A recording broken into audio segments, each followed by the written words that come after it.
Good morning to all of you. I hope you all are good. In this video, I am going to discussing about concept of management. This video will be very helpful for those learner who are in class 11, 12, BCom and MCom.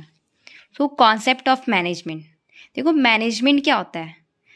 सबसे पहले हम लोग book की language पे आने से पहले ये जानेंगे कि मैनेजमेंट का एक्चुअल यूज़ कहाँ कहाँ होता है।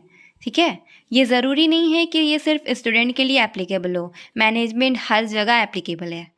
तो हम लोग सबसे पहले फिगर की हेल्प से हम लोग जानेंगे कि मैनेजमेंट क्या है। तो चलिए देखिए, हम लोग फिगर से इसलिए किसी भी चीज़ को जानने की कोशिश करते हैं। अगर हम लोग फिगर की हेल्प से किसी चीज़ को जानेंगे तो वो लंबे समय तक माइंड में याद रहती है। फॉर से कि ये एक फीमेल है जिनकी नेम है हनी, ठीक है, और इनकी शादी होने वाली है। इनकी शादी होने वाली है तो उन्हें क्या क्या चीज़ों का इंतज़ाम करना पड़ेगा उनकी शादी के लिए। सबसे पहले इनकी शादी के लिए बैंकेट हॉल बुक करने पड़ेंगे, फिर कुछ ड्रेसेस की इनकी इंतज़ाम करनी होगी, फिर कुछ गोल्ड की इंतज़ाम करनी पड़ेगी और फूड्स होंगे, फिर शेफ्स की इंतज़ाम करनी होगी और कुछ गिफ्ट्स के इंतज़ाम करेंगे। अगर ये सारे चीज़ का हम लोग इंतज़ाम नहीं करेंगे तो क्या इनकी शादी अच्छे से हो पाएगी? बिल्कुल नहीं हो पाएगी। ठीक है, अगर इनके पास मैनेजमेंट स्किल होगी तो ये सारे काम को अच्छे से ये कर सकती हैं। तो इसलिए मैनेजमेंट का हर जगह ज़रूरत पड़ता है। ठीक है, मैनेजमेंट स्किल जिस इंसान के पास है वो अपने काम को अच्छे से कर सकता है। तो देखिए, आपको फिगर में काफ़ी अच्छे से समझ में आई होगी कि मैनेजमेंट का एक्चुअल यूज़ कहाँ होता है। ठीक है, ज़रूरी नहीं है कि शादी में ही यूज़ होता है, हर जगह यूज़ होता है। ठीक है, तो देखो, management is the process of getting thing done with the aim of achieving goal effectively and efficiently. Management एक प्रोसेस है, ठीक है, जिसमें हम लोग अपने काम को करते हैं मैनेज से, और जिसके वजह से अगर हम लोग मैनेजमेंट करके अपने काम को करते हैं तो अपने गोल को जो है वो इफ़ेक्टिवली और इफ़िशिएंटली मैनर में अचीव कर पाते हैं। ठीक है, तो अब पूछोगे कि इफ़ेक्टिवली क्या होता है एंड इफ़िशिएंटली क्या होता है। देखो, इफ़ेक्टिवली मीन्स होता है कि अगर किसी काम को उस टारगेट टाइम के अंदर आप पूरा कर लिए तो वो होता है हमारा इफ़ेक्टिवली। एंड इफ़िशिएंटली मीन्स होता है कि मान लो कि किसी काम को करना है, ठीक है, और आपने उस काम को करने के लिए इतना कॉस्ट का टारगेट बना के रखा हुआ है कि आपको ये काम में इतने कॉस्ट लगेंगे। ठीक है, उस काम को करने के लिए इतने कॉस्ट में आप ये काम को पूरा कर लिए हैं तो वो होता है आपका इफ़िशिएंट।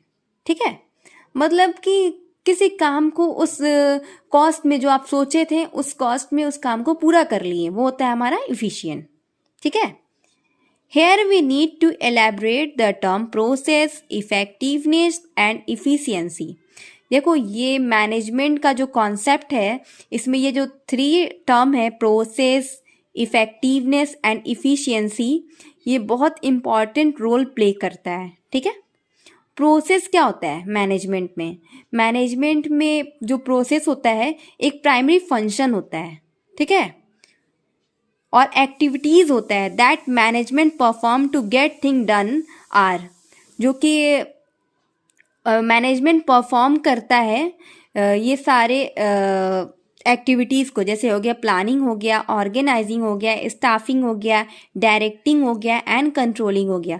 देखो, प्लानिंग होता है हमारा कि किसी चीज़ का, किसी काम का प्लान करना, सबसे पहले फॉरकास्ट करना कि हम अगर जो काम का फॉरकास्ट किए हैं वो हमारे फ्यूचर में हमारे जो भी गोल है वो अचीव हो पाएंगे कि नहीं हो पाएंगे।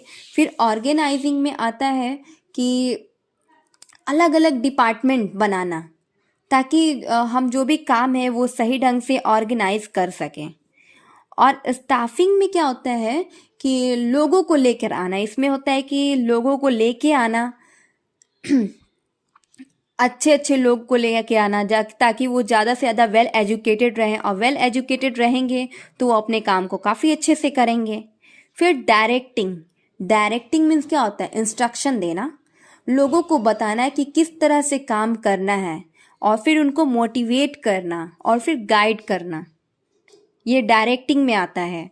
और कंट्रोलिंग, कंट्रोलिंग में आता है कि हम जो भी प्लान किए हुए हैं, जो भी गोल करने के लिए, गोल अचीव करने के लिए, उसको उस प्लान के अकॉर्डिंग हम उसको कंट्रोल भी करते हैं। क्योंकि अगर हम लोग प्लानिंग कर लिए हैं और कंट्रोल नहीं करेंगे तो वो क्या हमारा काम सही ढंग से हो पाएगा? हमारे गोल अचीव हो पाएंगे? बिल्कुल नहीं। तो ये लास्ट होता है फंक्शंस कंट्रोलिंग का। तो ये हम लोग को इस बुक में अलग अलग planning, organizing, staffing, directing and controlling individually हम लोग को पढ़ना है इस बुक में। फिर चलिए नेक्स्ट आते हैं effectiveness. Effectiveness is concern with the doing the right task, completing activities and achieving goal it aim at in result. मैंने क्या बताया था? इफेक्टिवनेस में क्या आता है कि किसी भी काम को टारगेट टाइम के अंदर अंदर काम पूरा कर लेना। ठीक है, जो मैंने टारगेट बनाया है उस टारगेट के अंदर उस काम को मैंने पूरा कर लिया, वो आता है इफेक्टिवनेस में। और देखो इफिशियंसी मीन्स होता है, efficiency means doing the task correctly and along with minimum cost.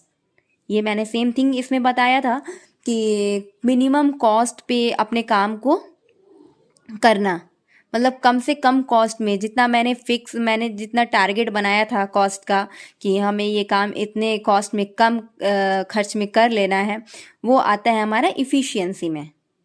ठीक है।